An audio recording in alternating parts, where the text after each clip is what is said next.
ഒരാളെ ഓടിച്ചിട്ട് ഒരിക്കലും കിട്ടുന്നുണ്ടോ? ഇന്ന് ശിവരാത്രിയല്ലേ, അപ്പോൾ ഒരിക്കലൂണ് ഞങ്ങൾക്കെല്ലാവർക്കും ഇന്ന് നമ്മുടെ അമ്പലത്തിലാണ് ഊണ്. അപ്പോൾ ഉച്ചയ്ക്ക് കഴിക്കാൻ വേണ്ടി വന്നതാണ്. ആളിവിടെ വന്നു കഴിഞ്ഞ് കഴിഞ്ഞാൽ പിന്നെ ആൾക്കാരെയൊക്കെ കണ്ടു കഴിഞ്ഞ് കഴിഞ്ഞാൽ പിന്നെ നിലത്ത് നിൽക്കുന്ന പരിപാടിയൊന്നും ഇല്ലല്ലോ. അപ്പോൾ ചോറ് കഴിക്കാനിരുന്നപ്പോൾ ആളിങ്ങനെ ഓടി നിന്നതാണ്. അമ്മ പിന്നെ പുറകിനെ ഓടിച്ചിട്ട് ചോറ് കൊടുക്കണതാണ്.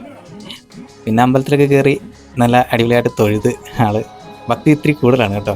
എവിടെ എന്തൊരു വിഗ്രഹം കണ്ടാലും ഒരു വിളക്ക് കണ്ടാലും ആൾ ഓടിപ്പോയി നിന്ന് തൊഴുത് പ്രാർത്ഥിച്ചിട്ടേ വരുള്ളൂ. അത് സമയമെടുത്താണ് പ്രാർത്ഥനയൊക്കെ, അല്ലാതെ ഓടി പേരിന് വേണ്ടിയിട്ട് പോയിട്ട് വരുന്ന പരിപാടിയല്ല. എന്തൊക്കെയോ പറഞ്ഞിട്ടൊക്കെയാണ് പ്രാർത്ഥിക്കുന്നത്.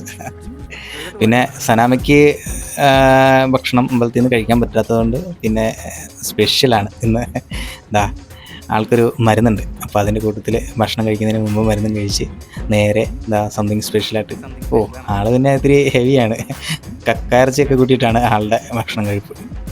എന്തായാലും നാളെ ബലിയിടാൻ പോകണം, അപ്പോൾ അതിന് വേണ്ടിയിട്ടുള്ള തയ്യാറെടുപ്പിലാണ്. ഒരിക്കലൂണൊക്കെ കഴിഞ്ഞ് സുഖമായിട്ട് ഇതാ വീട്ടിലേക്ക് തന്നെ.